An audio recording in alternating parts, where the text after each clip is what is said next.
கரூர்ல விஜய் மீட்டிங்ல நடந்தது ஒரு அனர்த்தம், டிசாஸ்டர். அதாவது அன்எக்ஸ்பெக்டடா கிரவுட் கூடிச்சு.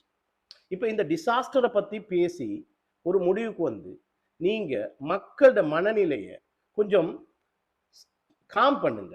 அதை விட்டுட்டு மக்களை கொதிநிலையிலேயே வச்சு கொண்டிருக்கிறீங்க. அதே போல உலக நாடெல்லாம் வாட்ச் பண்ணி கொண்டிருக்குது இந்தியாவை, அதுலேயும் தமிழ்நாட்டு மீடியாக்களை.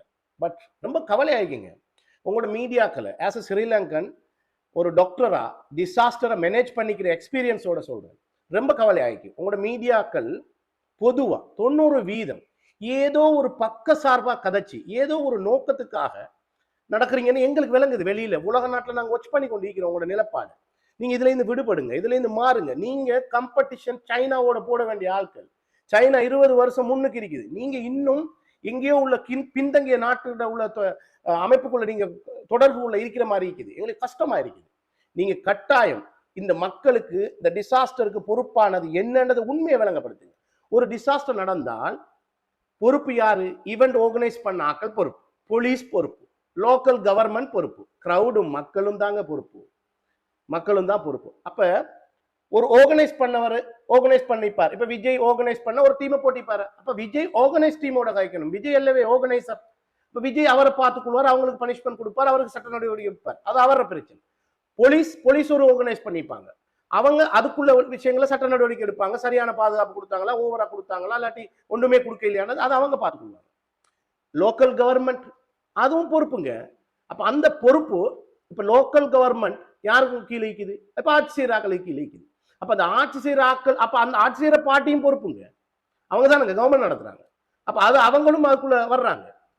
அதிகமா கிரவுட் மக்களும் பொறுப்புங்க.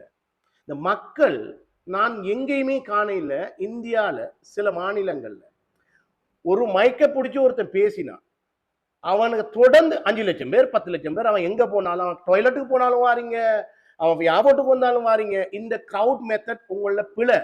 இதுகளை சொல்லிக் கொடுங்க. ஒரு நடிகை வந்துடக்கூடாது, ஒரு அரசியல்வாதி வந்துடக்கூடாது.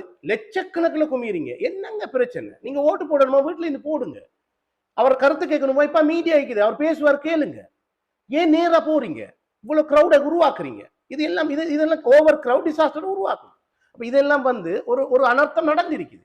இதுக்கு நீங்க மக்களை அவேர்னஸ் பண்ணுங்க. அதை விட்டுட்டு இந்த மீடியாக்கள் ரொம்ப கேவலமாயிருக்கு. இந்தியாவில் சில மீடியாக்களை வெளியில இருந்து நாங்க பார்த்துக்கிட்டு இருக்கிறோம். உங்களோட சுயநலமான மூஞ்சி விளங்குது. நாங்க உங்களை எல்லாம் நல்ல ஒரு மதிப்புல வச்சிருந்தோம். நான் உதாரணமா சொல்றேங்க, எங்கட நாட்டுல லாஸ்ட் எலெக்ஷன், ஜனாதிபதி எலெக்ஷன்ல அனுரகுமார திசாநாயக்க ஜனாதிபதியா வரப்போறான்னு ஒரு ஸ்டாட்டிக் சொல்லி அவர் அலை இனி இல்லைன்னு இருக்குதுங்க. எல்லாருக்கும் தெரியும் அவர் வரப்போறாருன்னு. கிட்டத்தட்ட அப்படி இருந்தும் 8 லட்சம் உள்ள மக்கள்ல புத்தளம் சொல்லி ஒரு டிஸ்ட்ரிக்ட்ல மீட்டிங்க போடுறாரு. எந்த வீட்டுக்கு பக்கத்துலங்க வெறுமனே ஒரு 5000 பேர் தான் நாங்க இருந்தாங்க. வெறுமனே 5000 பேர் தான். நாங்க ஓட்டத்தாங்க 40-50 லட்சம் போட்டோம். மீட்டிங்கு 5000 பேர் 3000 பேர் தாங்க போவாங்க, 10,000 பேர் போவாங்க. இது என்னங்க உங்களோட நிகழ்வு? இத அறிவாளிகள் ஆஸ் அ டாக்டரா, டிசாஸ்டர் யூனிட்டா, உங்களோட administrative IAS officers, IPS officers, பொலிட்டிக்கல்ல இதை மேனேஜ் பண்ற ஆக்கள், இனி இவன் நடத்துற குரூப்ஸும் இதையெல்லாம் மக்களுக்கு தெளிவுபடுத்துங்க. இனிமேல் இப்படி ஒரு டிசாஸ்டர் நடக்காம பார்த்துக்கொள்ளுங்க.